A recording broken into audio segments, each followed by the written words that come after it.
반갑습니다. 이상원 교수입니다. 오늘은 10계명 강의 12번째 시간 제4계명 첫 번째 시간입니다. 오늘 다룰 주제는 안식일의 기원, 안식일과 이방 관습과의 관계, 중간기 시대의 안식일, 안식일과 일, 예배, 안식일과 지역교회, 이 5개 항목에 관해서 함께 생각해 보겠습니다.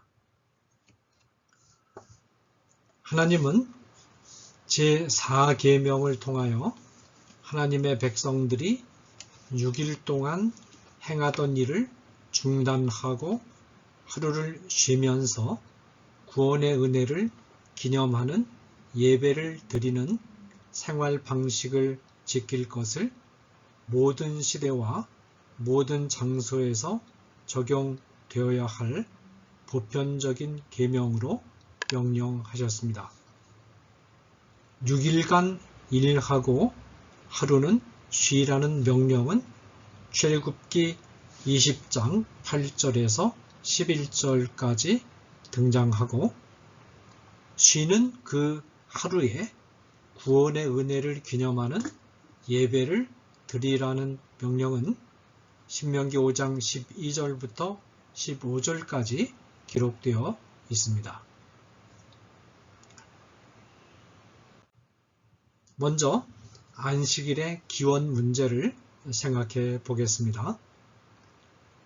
안식일의 기원은 하나님의 창조 사건에까지 소급됩니다.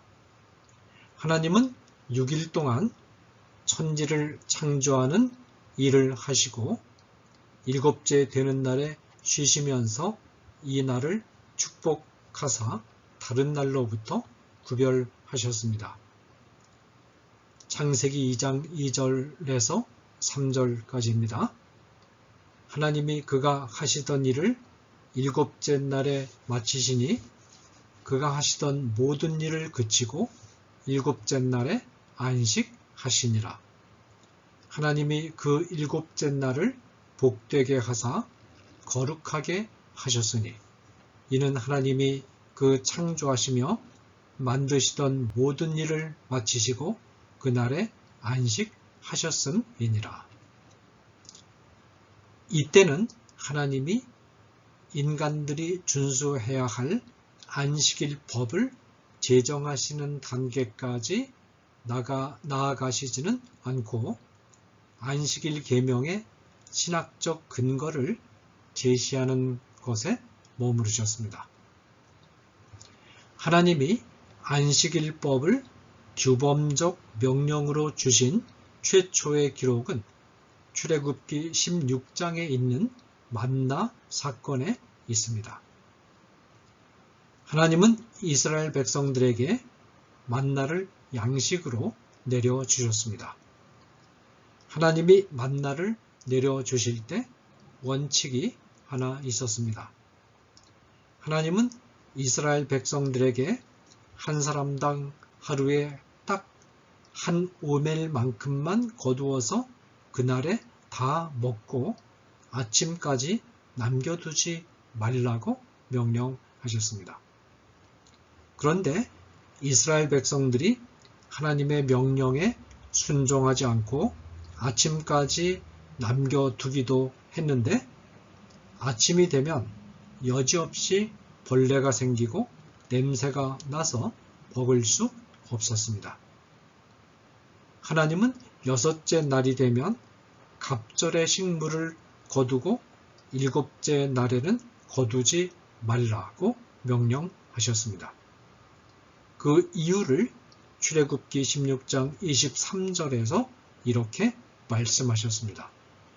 내일은 휴일이니 여호와께 거룩한 안식일이라. 놀랍게도 평일에 거두는 만나는 하루가 지나면 벌레가 생기고 상하여 먹을 수가 없었지만 6째 날에 거둔 만나는 하루 더 보관해도 상하지 않았습니다.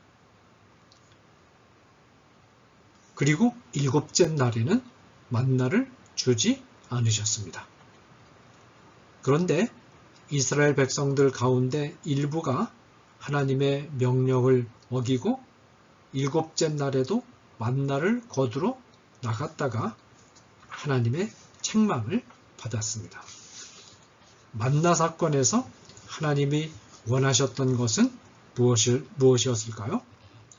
첫째로 하나님은 엿새 동안 창조 사역을 하시고 일곱째 되는 날에 쉬신 당신을 본받아서 이스라엘 백성들이 엿새 동안 일하고 일곱째 날에는 쉬는 연습을 하기를 원하셨습니다. 둘째로 엿새 동안 이스라엘 백성들은 만나를 거두는 노동을 해서 생계를 유지했습니다. 만나는 하나님이 주셨지만 그 만나를 거두는 것은 스스로의 힘으로 해야 했습니다. 그러나 일곱째 날에는 자기 힘을 의지하지 않고 하나님이 주신 말씀에만 의지해서 살아보는 훈련을 하라는 것입니다. 피상적으로 보면 일을 하지 않으니까 아주 불안하고 힘들 것 같은데 실제로 내용을 들여다보면 아주 쉬운 일입니다. 왜냐하면 하나님이 여섯째 날에 일곱째 날 먹을 것을 미리 주셨기 때문입니다. 그냥 쉬면서 하나님이 주신 것을 먹으면 되는 겁니다. 하나님은 하나님의 백성들이 일주일의 하루는 자기 힘을 의지하지 않고 하나님의 말씀만 의지하면서 사는 훈련을 하기 원하신 것입니다. 하나님은 사람이 떡으로만 사는 것이 아니라 하나님의 말씀으로 사는 자들임을 체험하기를 원하셨습니다. 안식일 계명은 십계명을 통해서 명확하게 주어졌습니다. 원래 안식일 명령은 모세 시대 이전 어느 순간엔가 인류에게 주어졌는데 타락한 인류가 이 명령을 소홀히 여기다가 나중에는 아예 잊어버린 것 같습니다. 그러다가 하나님이 만나 사건을 계기로 하여 이스라엘 백성들에게 지키라는 명령을 다시 주셨고 십계명을 통하여 도덕법으로 확정된 것입니다. 하나님은 이스라엘 백성들에게 안식일 명령을 주시면서 이 명령이 여호와와 이스라엘 백성들 사이에 맺어진 영원한 표징이라고 말씀하셨습니다. 출애굽기 31장 16절에서 17절에 이렇게 기록되어 있습니다. 이같이 이스라엘 자손이 안식일을 지켜서 그것으로 대대로 영원한 언약을 삼을 것이니 이는 나와 이스라엘 자손 사이에 영원한 표징이며 나 여호와가 엿새 동안에 천지를 창조하고 일곱째 날에 일을 마치고 쉬었음이니라 하라. 안식일을 지키는 것은 우리가 하나님 앞에서 지켜야 할 영원한 약속입니다. 또한 안식일을 지키는 것은 우리가 하나님의 백성임을 세상에 보여주는 영원한 표징입니다. 세상 사람들은 주일에 성경책을 가지고 교회에 가면 기독교인이고 주일에 교회 가지 않으면 기독교인이 아니라고 판단합니다. 이 판단은 종말의 날까지 계속될 것입니다. 그 다음에 안식일과 이방 관습과의 관계를 말씀드리겠습니다. 어떤 사람들은 안식일이 모세 당시 고대 사회의 이방 국가들로부터 온 것이라고 주장합니다. 그러나 안식일 계명과 비슷한 고대 사회 이방법의 규정들은 그 내용의 중요한 부분에 있어서 안식일 계명과 너무나 차이가 나기 때문에 안식일 계명이 이방 사회의 유사한 관습으로부터 왔다고 보기는 어렵습니다. 안식일 계명이 고대 사회의 이방법에서 왔다고 주장하는 학설에는 어떤 것들이 있으며 그 문제점은 무엇인가를 알아보겠습니다. 첫째로 바벨론 기원설이라는 것이 있습니다. 이 학설은 고대 바벨론에는 만월을 기념하는 절기가 있었는데 이 절기가 안식일의 기원이라고 주장합니다. 고대 바벨론에서는 5일을 주기로 날짜 순환이 이루어졌고 이 주기에서 15일째 되는 날이 만월일이었습니다. 이날은 자연순환 주기에 맞춘 날이었습니다. 만월일에 일을 하면 안 된다는 규정이 있기는 했지만 이 규정은 인간을 위한 규정이 아니라 신의 마음을 진정시키기 위한 규정이었습니다. 이 점에 있어서 만월일은 안식일 계명과 다릅니다. 안식일 계명에서 일하지 않고 쉬는 목적은 하나님의 마음을 진정시키기 위한 것이 아니라 인간을 고된 노동으로부터 해방시켜 쉼을 주기 위한 것입니다. 그뿐만 아니라 만월일은 달 회전 주기에 따른 것인데 안식일 계명에서 6일 1일 주기는 자연 주기와는 아무런 상관이 없고 인간 역사의 규칙이나 관습과도 무관합니다. 둘째로 타부일 기원설이 있습니다. 고대 바벨론이나 가나안 사회에서는 7일, 14일, 21일, 28일을 토성과 관련된 타부일 곧 악하고 나쁜 날로 간주해서 이 날에는 노동하지 않고 쉬는 관습이 있었습니다. 이날의 왕은 병거에 오르거나 연설을 하거나 해서는 안 되었으며 확실히 금식해야 했고 가벼운 옷을 입어서는 안 되었으며 제사도 드려서는 안 되었고 사제는 신탁을 드러내서도 안 되었고 의사는 병자에게 손을 대서는 안 되었습니다. 그러나 안식일은 악하고 나쁜 날이 아니라 하나님이 축복하신 복된 날이라는 점에서 타부일과는 분명히 다릅니다. 안식일이 타부일에서 유래한 것이 아니라 안식일이 왜곡되어 타부일로 변질되었다고 설명하는 것이 타당합니다. 셋째로 장날 기원설이 있습니다.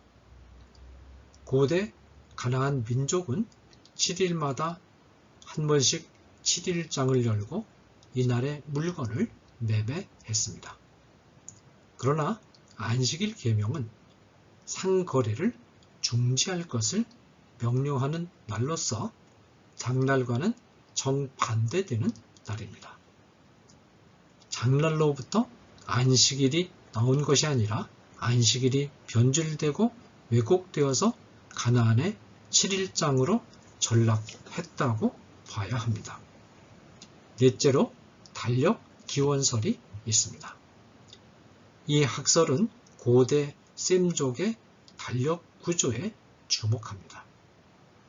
고대 셈족의 달력은 7 숫자를 중심에 두고 1년을 7일로 구성된 50개로 구성한 뒤에 나머지 15일은 봄과 가을의 일주일간의 축제와 하루의 새해 축제로 구성했습니다. 일곱째 날을 중시하는 이 달력 구조에서 안식일이 기원했다는 것이 달력 기원설의 주장입니다. 그러나 이 달력의 존재가 역사적으로 증명되지 않았을 뿐만 아니라 안식일 계명에서 일주일 주기는 다른 절기나 축제와는 상관없이 결정된 날이라는 점에서 달력 기원설과는 차별화가 됩니다. 자, 그 다음에 중간기 시대, 즉 신약시대와 구약시대 사이의 기간에 안식일이 어떤 양상을 띠고 있었는가를 생각해 보겠습니다. 구약시대가 끝나고 포로기에 접어들면서 이스라엘 백성들이 고국에서 쫓겨나 아수르, 바벨론, 바사와 같은 이방 나라들을 유랑민처럼 떠돌기 시작했습니다. 고대 근동지방에서는 아람어라는 언어가 통용되고 있었습니다. 아람어는 특별히 바벨론 제국의 공용어이기도 했습니다. 히브리어는 아람어에 속한 하나의 사투리로서 팔레스타인이라는 좁은 지역에서만 사용되었습니다. 이 언어는 팔레스타인 지역을 벗어나면 쓸모가 없었습니다. 그런데 구약 성경은 히브리어로 기록되어 있었습니다. 이방 나라들을 유랑민처럼 떠도는 이스라엘 백성들은 자연스럽게 히브리어로 기록된 성경을 거의 잊어버리고 살게 되었고, 그런 가운데 하나님의 율법에 대해서도 제대로 배울 길이 별로 없었고 많은 오해도 싹텄습니다. 이 점은 안식일 계명에 대해서도 마찬가지였습니다. 이 시대에 안식일을 지키는 관행이 좌로나 우로나 치우쳤음을 보여주는 증거들이 발견됩니다. 한편에서는 인간의 탐욕 때문에 안식일을 준수하지 못하였고, 다른 한편에서는 예전주의적으로 안식일을 잘 지키려고 하다가 안식일 계명의 목적을 잊어버린 나머지 안식일을 제대로 지키지 못하는 일도 나타났습니다. 먹고 살기 위한 일상의 일을 안식일을 맞이해서 중지하는 것은 쉬운 일이 아닙니다. 왜냐하면 인간에게는 탐심이 있기 때문입니다. 장사가 잘 되고 있는데 주일에 문을 닫기가 쉽지 않습니다. 일요일에 올릴 수 있는 매출액이 눈에 삼삼하게 떠오르기 때문입니다. 장사가 잘 안 될 때도 일요일에 쉬는 것이 또한 쉽지 않습니다. 하루라도 더 일해야 부족한 수입을 채울 수 있다고 생각하기 때문입니다. 그러나 마음속에 탐심이 있으면 장사가 잘 돼도 주의를 지키지 못하고 장사가 안 돼도 주의를 지키지 못합니다. 사람들이 술을 마실 때 기분 좋아서 한 잔, 기분 나빠서 한 잔 하는 것과 같습니다. 이스라엘 백성들도 다를 바가 없었습니다. 이스라엘 백성들은 안식일에 이런 생각을 했습니다. 장사를 못하게 하는 안식일이 빨리 끝나고 하던 장사를 계속하면 좋겠다. 그런 마음이 아모스서 8장 5절 6절에 나타나 있습니다. 안식일이 언제 지나서 우리가 밀을 내게 하고 에바를 작게 하고 세계를 크게 하여 거짓 저울로 속이며 은으로 힘없는 자를 사며 신 한 켤레로 가난한 자를 사며 찌꺼기 밀을 팔자 하는도다. 느헤미야 시대에는 아예 안식일에 술틀을 밟고 장사판을 벌였고 안식일에 장사하기 위하여 예루살렘 성전 밖에서 자면서 기다리는 일도 있었습니다. 느헤미야 13장 18절입니다. 너희 조상들이 이같이 행하지 아니하였느냐? 그래서 우리 하나님이 이 모든 재앙을 우리와 이 성읍에 내리신 것이 아니냐? 그럼에도 불구하고 너희가 안식일을 범하여 진노가 이스라엘에게 더욱 심하게 임하도록 하는도다 하고, 이스라엘 백성들 사이에서 탐심 때문에 안식일을 제대로 지키지 않은 행동들이 나타난 것과는 대조적으로 종교 지도자들인 바리새인들은 너무 꼼꼼하게 안식일을 지키려고 하다가 오히려 안식일의 축제 정신을 잃어버리는 지경에 이르기도 했습니다. 안티오쿠스 에피파네스가 유대인들에게 안식일을 더럽히도록 강제했을 때 에피파네스의 정책에 대항하여 하시딤이라는 것은 이스라엘의 경건한 자들이란 뜻인데, 하시딤은 안식일에 싸우기보다는 죽음을 선택했습니다.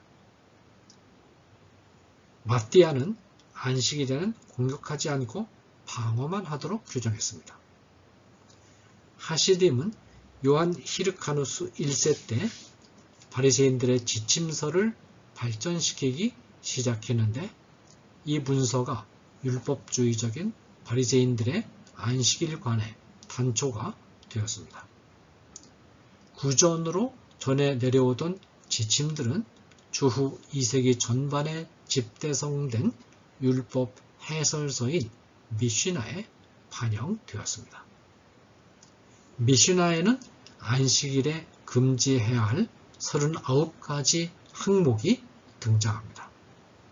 나무에 오르는 것, 동물 등에 올라타는 것, 물에서 수영하는 것, 박수 치는 것, 춤추는 것, 물건을 두 사람이 옮기지 않고 한 사람이 옮기는 것, 물건을 한쪽 손만으로 움직이는 것, 포도주를 주전자에 붓는 것, 꿀을 상처에 바르는 것, 새끼줄을 바구니 둘레에 감는 것, 두 글자를 쓸 수 있는 무게의 잉크를 운반하는 것, 물건을 개인의 영역에서 공공의 영역으로 옮기는 것, 2000규빗 이상 여행하는 것, 씨 뿌리기, 경작, 추수, 탈곡, 키질, 물레, 두 줄 직조, 두 판의 톱질, 불 끄기, 불 붙이기 등이 금지되었습니다. 한 줄 직조, 한 판 톱질, 한 글자 쓰기, 한 판에 한 땀의 바느질은 일이 아니라고 해서 허용되었습니다. 이를 잡는 것은 허용되었지만 벼룩을 잡는 것은 사냥 행위로 간주되어 금지되었습니다.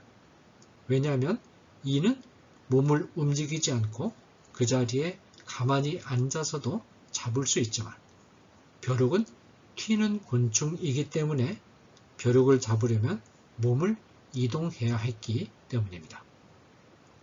밀 이삭을 따는 것은 추수로 해석되었고, 이삭을 문질러서 낫알을 꺼내는 것은 탈곡으로, 손 마른 자를 고치는 행위는 평일에 해야 할 일을 안식일에 행하는 것으로, 치유받은 후에 매트리스를 들고 가는 것은 짐을 옮기는 행위로 간주되어 금지되었습니다. 그러나 바리새인들의 안식일 규정이 항상 이처럼 비인간적이기만 했던 것은 아닙니다. 예배나 할례와 같은 종교적 행위들과 임산부 출산보조나 생명이 위급한 환자 구호와 같은 인도적인 활동은 허용되었습니다.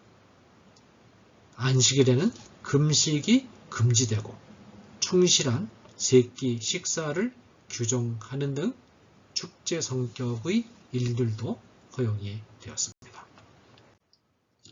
자, 그 다음에 안식일과 일과 예배의 관계를 말씀드리겠습니다. 안식일을 바르게 지키기 위해서는 출애굽기의 명령과 신명기의 명령이 모두 필요합니다.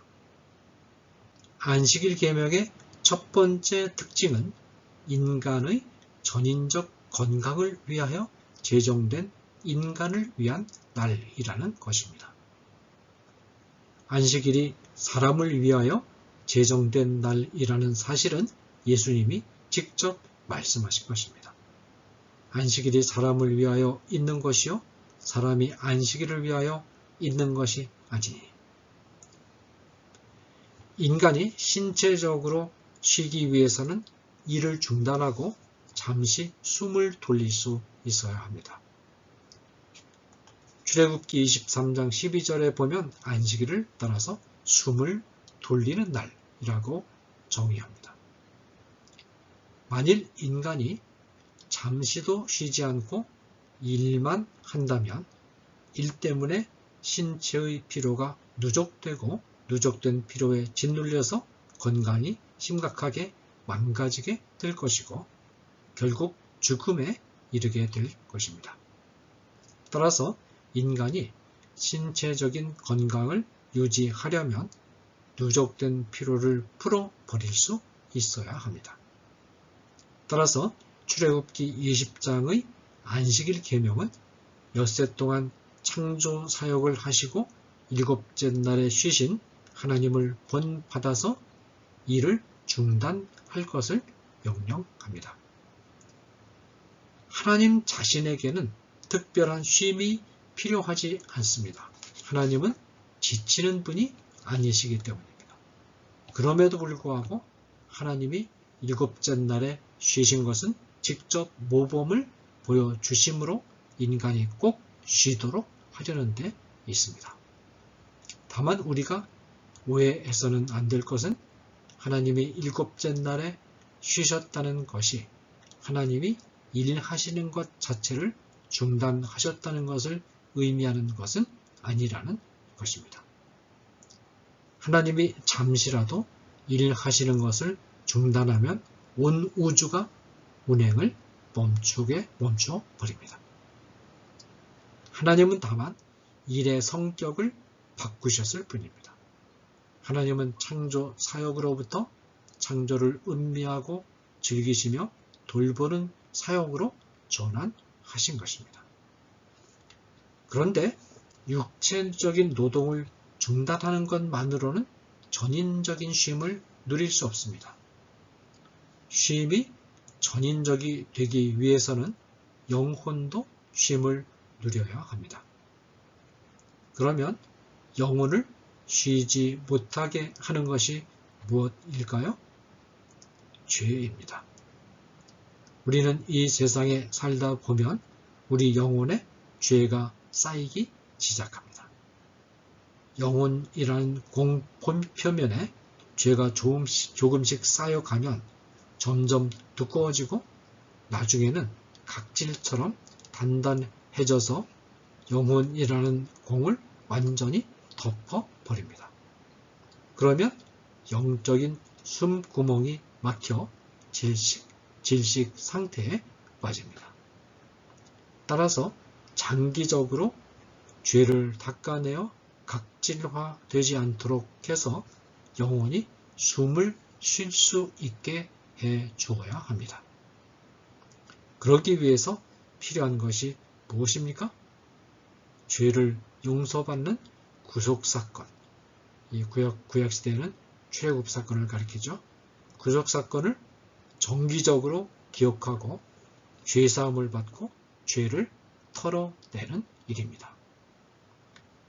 자동차 운전을 하다 보면 엔진에 찌꺼기가 끼게 됩니다. 정기적으로 오일 교환을 해줌으로써 찌꺼기로 더러워진 오일 대신 새 오일로 갈아 주어야 자동차가 잘 달릴 수 있습니다. 이처럼 영혼에 덮여가는 죄의 때를 정기적으로 제거해 주어야 합니다. 따라서 신명기의 10계명은 안식일에 출애굽 사건을 기념할 것을 명령합니다.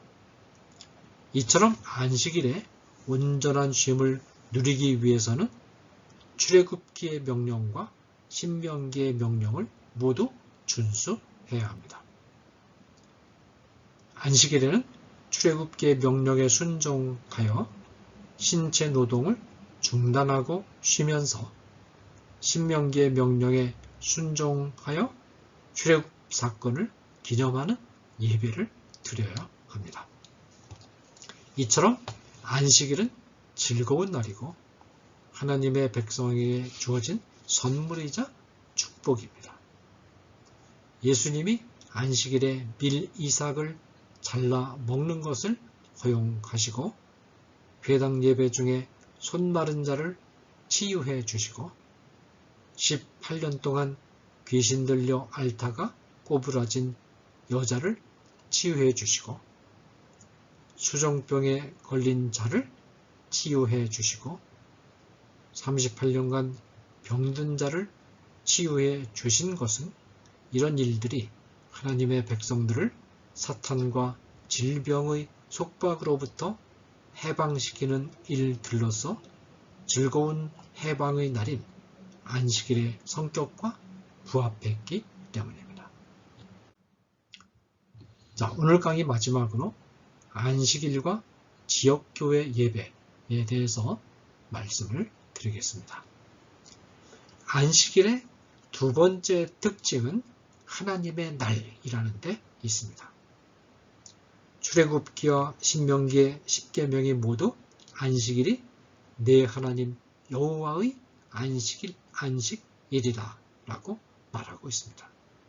그러면 여호와의 날인 안식일에 여호와를 위하여 할 일이 무엇일까요?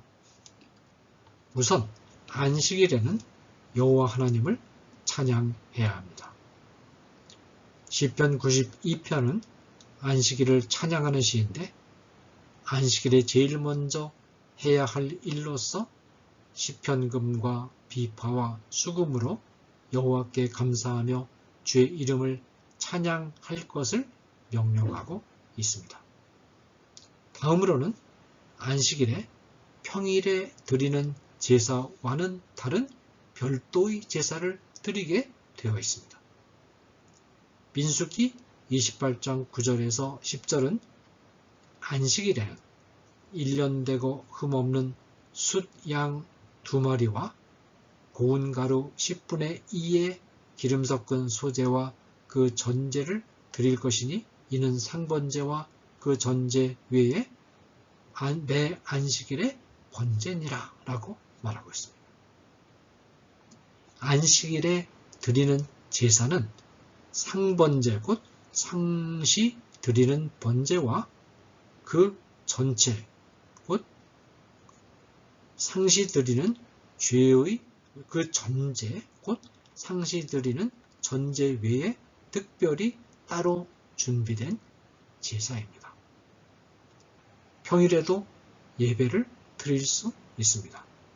그러나 안식일에는 평일에 드리는 예배 외에 특별히 시간을 마련해서 별도의 예배를 드려야 합니다. 또한 안식일에는 특정한 지역에 있는 하나님의 백성들이 특정한 지역에 모여서 예배를 드려야 합니다. 레위기 23장 3절은 이렇게 명령합니다. 엿새 동안은 일할 것이요 일곱째 날은 쉴 안식일이니 성회의 날이라. 너희는 아무 일도 하지 말라. 이는 너희가 거주하는 각 처에서 지킬 여호와의 안식일이니라. 본문에 보면 거주하는 각 처에서 지키라고 되어 있습니다. 이 말은 특정한 지역에 사는 회중들이 특정한 장소에 모여서 예배를 드리라는 뜻입니다. 특별한 비상 상황이 아닌 한 안식일에는 교인들이 예배당에 직접 나와서 한자리에 모여 예배를 드리는 것이 바른 안식일 준수 방법입니다.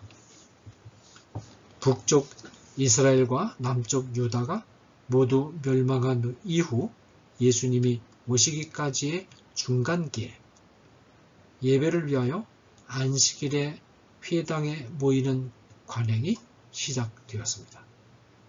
이 관행에 따라서 예수님도 늘 하시던 대로 안식일에 회당에 가셨으며 바울도 회당에 갔습니다. 회당에서는 율법서와 선지서 중에서 한 부분을 읽고 자유롭게 설교했습니다. 예수님도 이 기회를 이용하셔서 청중들을 교육시키셨습니다. 감사합니다.